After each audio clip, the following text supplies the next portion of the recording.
hello, everyone, and hello, Leah. I'm Forney. Welcome to Entrepreneur Talks podcast, which is called now Monday Live Podcast because we're running this straight live on Mondays, but it's part of our podcast run by Women Fleets. Welcome, welcome, welcome, Leah. Thank you for having me. How are you doing? I'm very well, thank you. I'm very well. And yourself, how you doing and where are you talking from? I'm doing good. So I'm talking from the cold state of Maryland. It's like 27 degrees here today. Ah, delicious. Sounds really delicious. I love hot weather, so for me it sounds delicious. Awesome. Fantastic. And thank you for sharing that because maybe it sounds good. You like hot weather as well or not at all? I like hot weather. I am not a fan of cold weather. Yeah, me too. Because you mentioned that the degrees, which is awesome. So let's go and let's talk with these amazing women that we have here today. So, Leah, in 3 words, how would you describe yourself? Mm, that's so good. I would have to say transparent, unapologetic, um, and honest. Wow, that's really good. Thank you. Thank you for sharing that. That's awesome. I would like to go like one by one explaining why, but that this is just to take break the ice with my guests when they arrive because it's like if sometimes people just like, oh, oh, oh, but you knew already what to say. I would be myself, I would be like, oh, ah, hmm, okay, I need to think. I'm that kind of person, but thank you so much. So Leah, tell me, coming to your story, what would you like to share with my audience today? Like, I know you are a daughter, granddaughter, a sister, a friend, pre-licensed married and family therapist, correct? Hmm. Yep. We're going to be talking about this amount of like this part of your journey. Let's say what are you doing exactly, and Hmm. which is pre-licensed marriage and family therapist. What that means, pre-licensed marriage and family. So before one can be licensed, they have to take an exam. I actually just took my exam 2 days ago, so I am waiting for the results to come in, and then I can officially say I'm a licensed marriage and family therapist. Ah, well done. Thank Okay. Oh you. wow. Well done. Congratulations. Thank So you see, you. we're going live and we have this announcement to say to everyone. And how this works. So to be a So marriage and family therapist.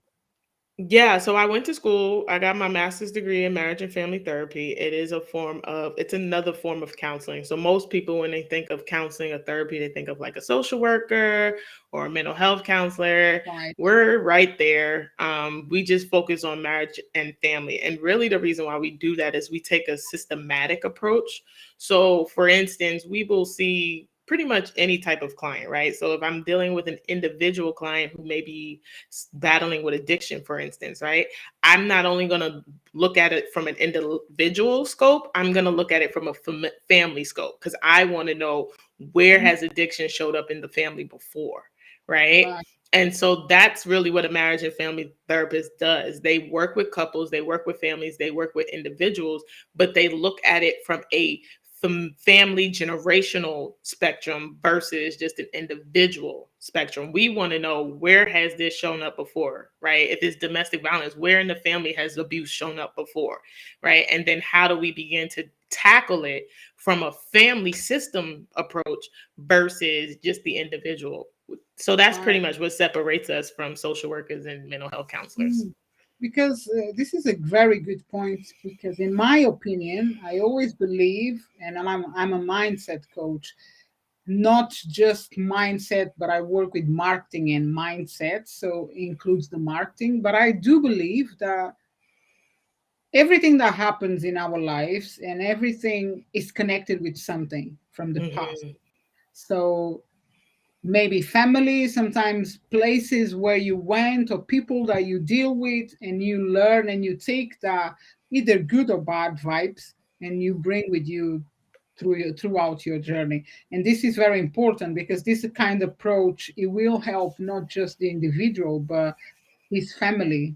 And Yeah. it, sometimes people focused into help someone in this situation, example related with addiction, and forget where it's coming from. When did this born? Because I discover myself now through my journey, a lot of things, like simple things, like the fact that I love to drink. That I'm gonna bring you example of myself. I love to drink milk, like having my breakfast, Hmm. have my cup of drink, and then my bread. I love bread and milk. But then when I finish my milk, I need to go to the sink, to the in the kitchen where you wash your items, and I need to drink water from that cup without washing. Mm. And do you know what? My dad used to do the same. My brother does the same, and I was Mhm. like, whoa. And I don't. Did you understand? So Yeah, yeah, and I always ask myself why I do this, but it tastes so good. But for you, maybe it's like, ugh.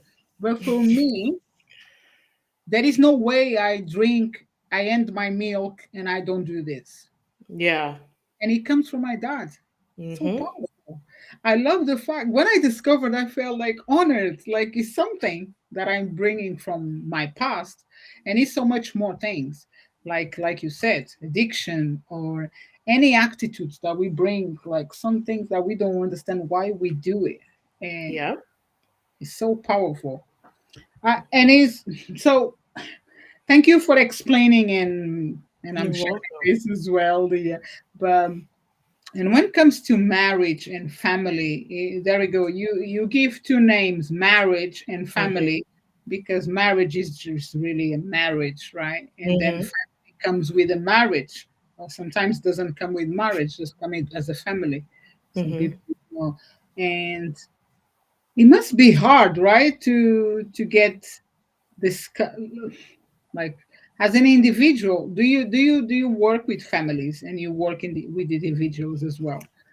Yeah. So I work with families, I work with individuals, I work with couples. And that's where the marriage piece comes in. So I usually either see couples engaged in preparing for marriage, Mhm. and they want to kind of tackle some issues that they have in their relationship, or I see couples who are already married and now they've kind of hit this like, point in their marriage and they're trying to figure out, do I really want to still be here? And so, for a lot of times as a therapist, we tend to see couples when they've already kind of made up their mind, right? So they might be on the brink of divorce.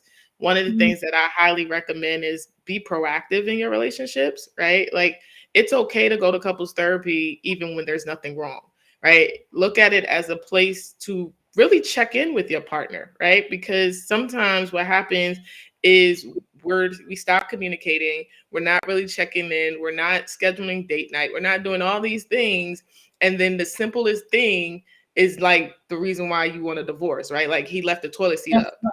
Now you ready to explode and be like, I want a divorce. So if you're proactive about your relationships, and that's including family, right? If you take the time to really communicate and to be vulnerable and to check in with each other, it allows you to like deal with the issues head on, right? Versus taking a more reactive approach to your issues with your loved one, and then by the time something small happens, you're like a ticking time bomb and you've exploded. Mm. So that's the beauty in what I do, is that I get to see a whole plethora of type of different families, different couples, and they're all in different places and stages in their relationship, and then I get to help them navigate through it. Because one of the things I tell people is in couples therapy, my goal is never to help them reconcile the relationship. My goal is for them to make a decision on what they want. Right. And that might be, you know what, after 10 years, this marriage ain't working. Now it's time for a divorce. It might be to reconcile. But whatever it is that my client wants, that is the goal. That is what I'm going to help them discover. That's powerful. Yeah. Makes sense. I love it. I love it. And you also, I'm just thinking, it's my first time I have someone on this type of field, like Mhm. marriage and family therapist, coming to our show. But sorry, you do. I think, how do you cope with so many stories? Like, because Mm. they can be very intense, bringing back Absolutely. the past and everything. How do you yourself cope with these things about your clients? Yeah, I have a therapist. I'm a firm believer that every therapist should have a therapist, just like every coach should have a coach. Because the reality is, especially as a therapist and dealing with people's traumas for a living, you got to have an outlet to process. So for me, it's a variety of a few things. Like once I'm done working, my phone is on do not disturb for about an hour to 2 hours. That's my decompressing time. Like I just need time to decompress. I'm not talking to anybody. Sometimes I sit in silence. Sometimes I meditate. Sometimes that might be the time I just want to take a good nap because I'm tired. But I pay attention to what my body and my emotions are telling me. The other thing is I do a lot of therapy. So I check in with my own therapist at least once a month, and have those conversations and process through some of my difficult clients. I also have a supervisor that I do supervision with on a weekly basis. So when I'm faced with a That's challenging client, I can go to my supervisor and say, "This is what I'm challenged with. Help me." So I have those self-care yeah, parameters in place to make sure that I'm always good. So then I'm always good for my clients. And so, yeah, that's how I do it. that's really good. I'm sorry, I'm just moving myself. That's really good. That's really powerful. That's important for us to have the tools around us to be able to work, successfully. Otherwise, you won't be able. I did want to bring this up because it's important to understand, like you said exactly. I'm a therapist, but I have a therapist. I need a therapist. It's very important for us to be aware of that need, because we can't be something. Oh, there we go. We can be a psychologist and don't need a psychologist. There we go. It's a Mhm. different path. It's a different situation. Is it requires medication. So your process, your guidance, your work, your job doesn't need that kind of. It doesn't include medication unless you think, okay, this person needs more than my help, right? Mhm. And then you Yeah. advise them to go. But it's very important for us to remember that as therapists and coaches and professions. Be profession, and like whatever is your profession, make sure if you can have the same will make you better, you just do it. Absolutely. Absolutely. You have to take care of you because if you don't take care of you, then how are you going to be good, To take for care of anybody else, whether no regardless of your profession, right? Because we all wear so many hats. So you got to make sure you're okay and that you're not pouring from an empty cup. So take that time to schedule that self-care. Take that time to, I'm an advocate for therapy. Go sit on someone's couch. Like, and now with COVID and telehealth, you really don't got to go sit on nobody's couch. You can sit on your own couch and do it virtually, right? Like we have all these other options, but make sure that you're doing what is necessary to make sure that you're okay so that you can continue to show up and be the best version of yourself. Fantastic. Thank you so much, Leah. And now talking about your business. So Mhm. you created this business. How is called your business alone? So I am a coach, which is funny because I tried to avoid it for a very long time. Because in my mind, coaching therapy is kind of very like similar in a sense, That is, but I am a certified life coach. And I started off my coaching business actually helping people write their books because I'm also a published author. So I had a whole lot of people coming to me asking me about how to write a book. And what I found was that two things that they were struggling in. One, they didn't really know their message or the message they wanted to get out there. And two, they didn't know their audience. So I got coined the audience attraction coach because I had a really unique way of teaching clients how to really identify your audience. Because when I would ask them, like, who's your audience, they would say broad things like women, men. And it's like, okay, let's get a little deeper than just that. Or they would say, oh, my book is for everyone. And I would have to challenge them, like, no, it's not. Like, it's not for everyone. It's really for a specific group of people. And so I got into coaching because I knew I wanted to do something completely different. Than just what everybody else was doing as a coach. So, audience attraction is where I kind of started in my business, where I would teach people how to really identify their audience. They would create their avatar and really walk away with this sense of like, oh my God, now I know specifically who I'm targeting. Well, then Wow. the shift begins to happen. And if you know anything about business, there's a pivot and a shift that begins to happen. And what I realized as I began to shift was that really my heart was less into teaching people how to write their book and more into helping people with the mindset piece of writing a book. Because what I found was that there were so many people that had been sitting on these ideas of books for years, but they were letting fear and doubt and questioning and all these things stop them from getting it done.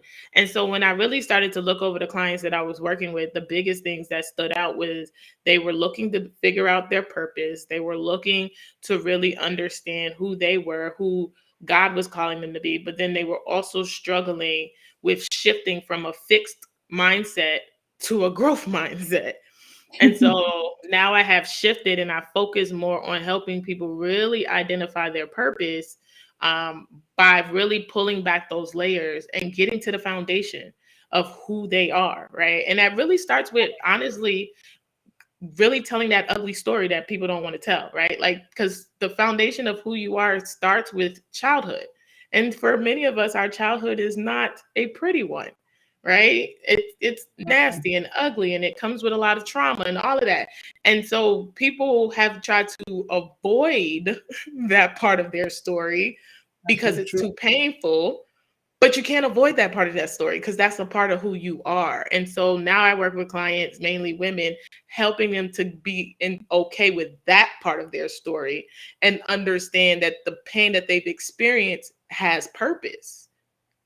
Love it. So how you call this time? Because was all how you say all Audience, action, audience audience attraction. attraction, and Yeah. now So now I am what I like to call myself a purpose driven architect. And I ah say that because when you think of an architect, their job is to help you design and build and guide you through the designing and building process of your life. So as I don't like to call myself a coach because I feel like the word coach is so saturated, but as an architect, that's what I'm doing. I'm helping you design the life that you desire. And we work hand in hand and we work one on one, and like I'm going to walk you through how to figure out what your purpose is and then what do you want to do with it. Now that you've discovered it, what is it that you want to do with it? Because I truly believe that one, God has given us all gifts and talents, right? I truly believe that pain has purpose, but then I also believe that everything that we go through in life is not just for us, it's really for somebody else, what else? right? Yeah. And we Yes. got to stop being so afraid to tell the good, the bad, the ugly, the indifferent parts of our story. Because really, when you do that, when you sit in your fear, you are preventing somebody else from getting free. So, what I teach my clients is know that you are the solution to somebody else's problem, right? You went through all that you went through so that you can now be the solution to that problem. And so, think about it in terms of like, say you survive domestic violence. I truly believe it is your obligation to now help somebody else come out of domestic violence because you've Ah, already went through it.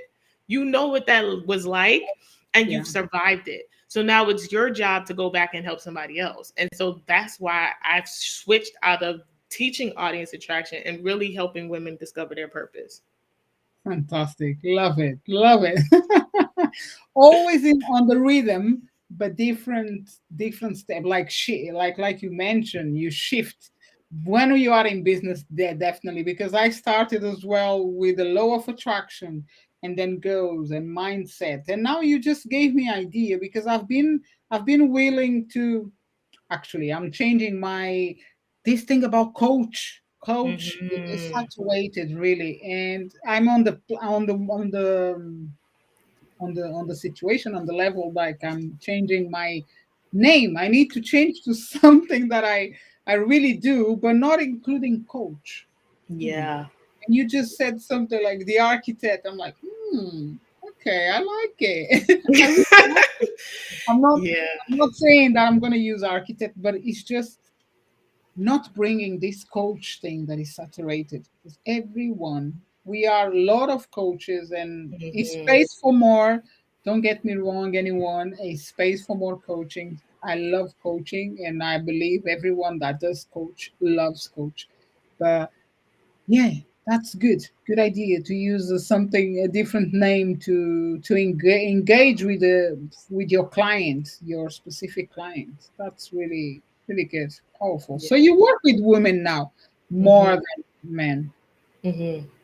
Really really good. And you run a podcast, right? I do. I Talk do. talk about it. So Was the it name of fun? my podcast is called Hey Queen Thrive, and it's actually funny. So I'm a big vision board person. Like literally the start of every year I sit down and I do a vision board. And so for 2021, my vision board, I give it a theme and everything. It was going to be global impact. That's what my theme was. And so I put on my podcast, like my vision board podcasting. But I had no clue what I was going to do. I didn't know anything about podcasting. And I'm also a very spiritual person, so I pray about everything. And so in my prayer time, I was like, all right, God, you gave me this idea of a podcast, but I have no name. I don't have nothing. And so one day I just happened to take a nap. And as I was sleeping, I heard Hey Queen Thrive while I was sleeping. So I woke up and I wrote it in my journal. I keep journals literally all throughout my house. I'm an avid journaler. And I was like, Hey Queen Thrive. And I was like, oh, that's okay. That might be the name. That's the name of the podcast. So that's how Hey Queen Thrive was born. And it launched January 14th of this year. And really, I wanted to create a podcast for women by a woman to really talk about things that we're not really talking about. So like we've had so many great um experts this season. We talked about a lot of stuff, grief and loss. We talked about infertility. We talked about fibroids. We talked about things that we just not really talking about. But I wanted to create a platform where I was able to have conversation with everyday women about their struggles and their challenges with being a woman, because it's not easy. We make it look easy, but it's not easy. And Yeah, so that's really how Hey Queen Thrive came about. fantastic. So you're gonna be a year now in January, you said. Yes, a Like year. exactly like us, Leah. Exactly like us. It is like unbelievable. I was on my vision board as well. I said I put a stage and speak to people, and that's the way I believe. Like just started. I know I still see myself on stage and talking with thousands of millions, millions on thousands of women and also men as well. But there we go. I'm doing a podcast, and I didn't have idea, never thought about, and just happened, and I love it. I love the fact that I can talk with people from everywhere in Yeah. different subjects, and I learn so much, and I connect and network and make friends. Actually, make friends, good friends. And one topic, like because you said you're talking about everyday with the everyday women, because our lives are more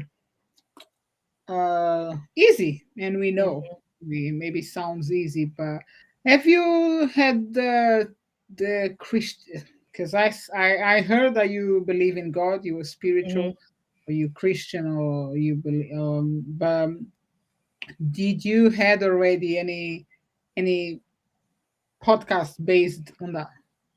Yeah, yeah. So majority of my experts this season were women of faith, mainly Christian women. I bring God in everything I do. So Beautiful. I definitely love to have conversations with faith-based women and even faith-based entrepreneurs. As I get ready for season 2 of my show, the focus is on purpose and really having conversations about how people have been able to discover their own God-given purpose, right? And what Yeah, that looked like for them and what that walk was like for them. Because I think that society especially social media with the highlight reel. People think that like, somebody posted today and they just woke up like that, right? Like everything was great. All of a sudden they just became this six-figure earner. And it's like, no, that's not how it goes. And so what I love about my show is that we really dive into that journey. What was that like? Like, let's talk about the ugly. Let's talk about the times where you probably were like, I'm quitting, I'm done, like I give up. Let's talk about how 1 minute you can be making all this money as an entrepreneur and next day you ain't got no money coming in. Like, because that's realistic. It's not the glitz and glamour that social media shows where people believe that everybody's making money every day. Like, you can literally have seasons like that where 1 minute you're making a whole lot of money, next minute you ain't making nothing. Yeah, that was good. I'm also spiritual, very spiritual, and I do put God in front of every single thing that I do, and I do believe in God. So I totally understand you. And the reason I'm asking because it sounds really interesting, a really good conversation. I would love to be able to listen this kind of conversations. Um, I had once a person coming up on our show and talking about God in a different, there we go, it's not a usual way of talking, and I love that. I think was the only one, and I've been speaking with more than 100 people so far. So some people it just captured my attention more than others. It's like different topics that I never heard, because Yeah. sometimes you listen different like about business in certain way, like coaching. It's thousands, there's a lot of people that do coaching, but when it comes to God and to purpose, it's magic, it's magical. But Leah, thank you so much for joining me, and we're coming to an end. Thank you for this amazing conversation. Mhm. And I would like to ask you to let my audience and myself to know how people can find you on social media or website or so on. Anything that you, where are you based on social media? So just tell us. Yeah. So I'm on Facebook, Instagram, Twitter, and Clubhouse as Leah M. Forney.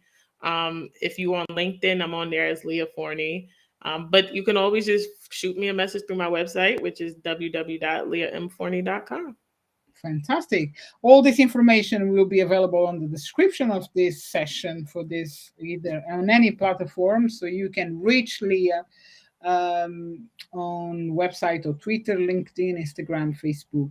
And Leah, do you have any scheduling system on your website that people I can? do. So if you go directly to my website, there's a whole tab that says work with me, and it will give you all that I do, all the different services that I do, and then you can click on it and schedule something with me. Fantastic. So once again, thank you so much. God bless you. Keep doing the work you do, and we never know if next year we're gonna have another addition to your success. Something that God will give you, will bring you more as a gift, because everything we do, I believe as well, they are Yeah. gifts. No matter if it's five or seven or if it's two or one, but it's a gift, and we need to take it and use. Ask Him to help you to use. God bless you, my dear. Thank you. Bye bye. Bye. So there we go. Once again, this is our show, our last show before Christmas, and I want to wish you a Merry Christmas or a Happy Holiday. Have a great time and be blessed. And I see you in 27, 1 week before the end of 2021. We're still doing another podcast session. Bye bye.